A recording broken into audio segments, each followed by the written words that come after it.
Hello, this is Joe from Nerd in Korea. We are looking at budget card draw artifacts part 2. These are a bit more niche ones, but I think are kind of better in a lot of decks, as long as your deck can make good use of them. They're, I think, maybe more useful. But anyway, alright.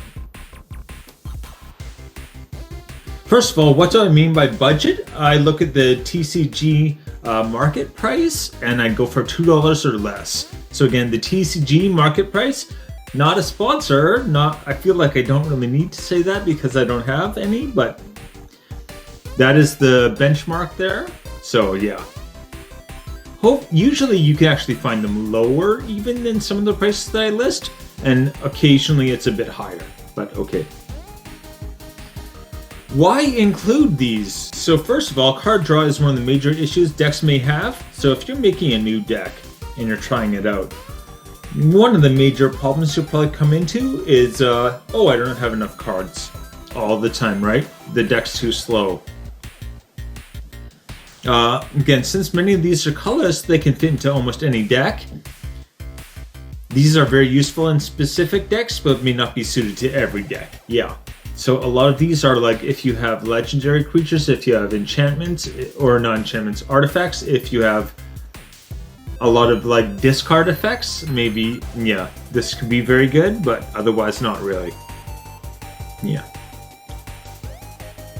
And these cards feature a reduction in activation cost. Again, all of these things usually cost like 4 or 5 mana to activate and draw a card, but you can reduce the cost by fulfilling all of these other requirements.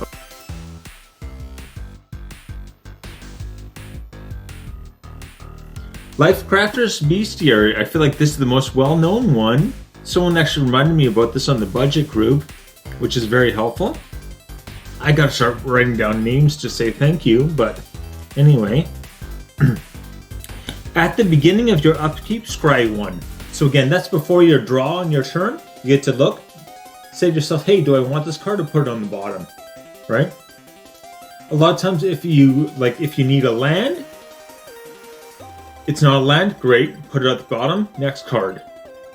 Hopefully a land then, right? And whenever you cast a creature spell, you may pay a green. If you do, draw a card. So this is, I think, maybe a little misleading. Right? It's not just any time a creature enters the battlefield, it's a creature spell, right? You need to cast a spell. Yeah. So, yeah. Even the way I wrote it down there is kind of misleading, but anyway, yeah. It is based on, it's a cast trigger, right? This is a cast trigger. This actually is not an ETB, but anyway, okay.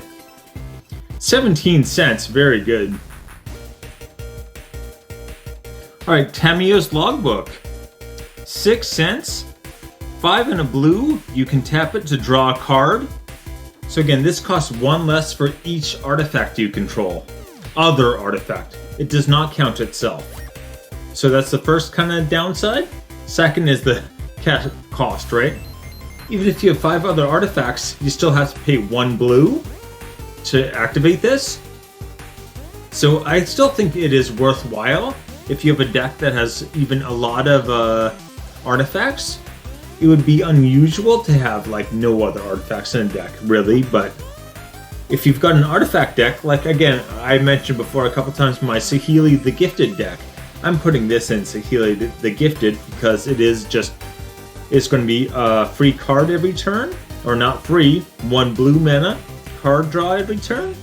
And I kind of like that because I think when people are looking around for things to like blow up or targets for removal, this is not going to be at the top of the list. They're like, oh, it actually does cost them something to activate it, so maybe I'll go for something else that's guaranteed to work, right?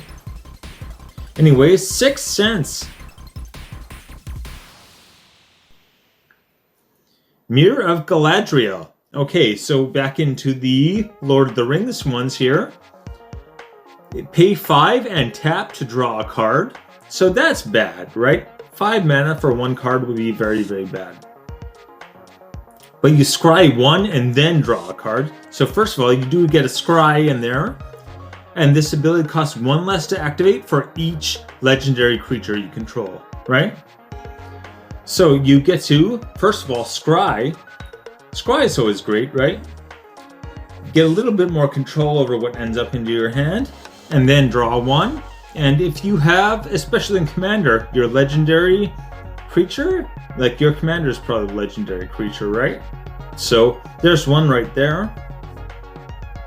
4 more, that is quite a few legendary creatures to have on the field at one time, but not a crazy amount, right? So again, in the right deck, I think this is very, very good.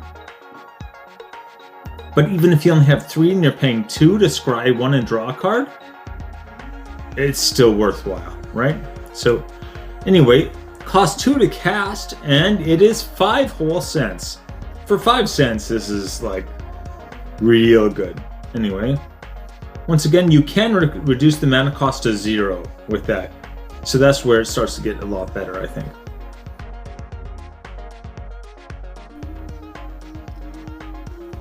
Tawashi Guidebot. Okay, I think this is actually a big step up from the Mirror of Galadriel. It looks very similar, but it is much, much better. It does not have a scry. That's kind of the downside right there. But anyway, draw a card. This ability costs 1 less to activate for each modified creature you control. So first of all, what is a modified creature, right? Equipped. It has an aura or counters on it, right? So that is quite a bit of flexibility, actually.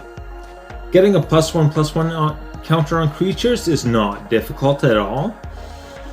It can count any creatures that have these on them that are equipped. So again, if you have even a token creature, if you put an equipment on it, boom, you're done, right? Good to go. And when it comes into the battlefield, you just get to put a +1/+1 counter on 1 creature. So that's nice. It kind of automatically, as long as you have a creature, it will reduce its own mana cost by putting that that +1/+1 counter on. And that is, yeah, 4 and tap to, but probably 0. There are a lot of, especially you're talking like Selesnya, +1/+1 counters decks, where you'd be basically tapping this and like drawing a card for free every turn. 30 cents for that one.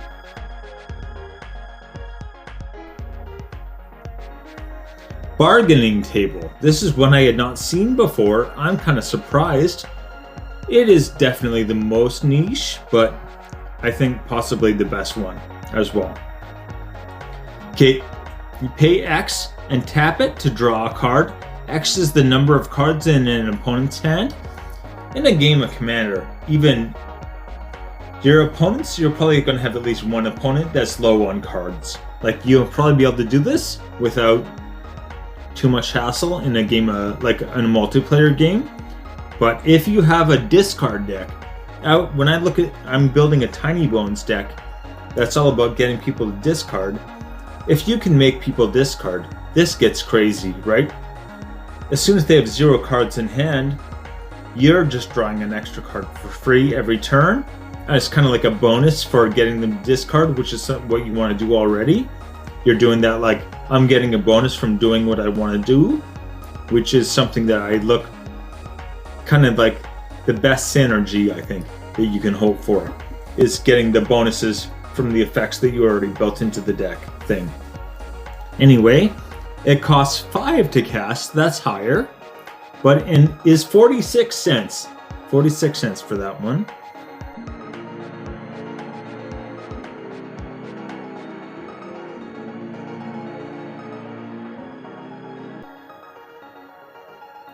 Alright, so here is the list. First of all, Lifecrafter's Bestiary, 17 cents. Tamiyo's Logbook, 6 cents. Mirror of Galadriel, 5 cents. Tawashi Guidebot, 30 cents. Again, I think this one is maybe my favorite, but alright. Bargaining Table, 46 cents, okay? 46 cents.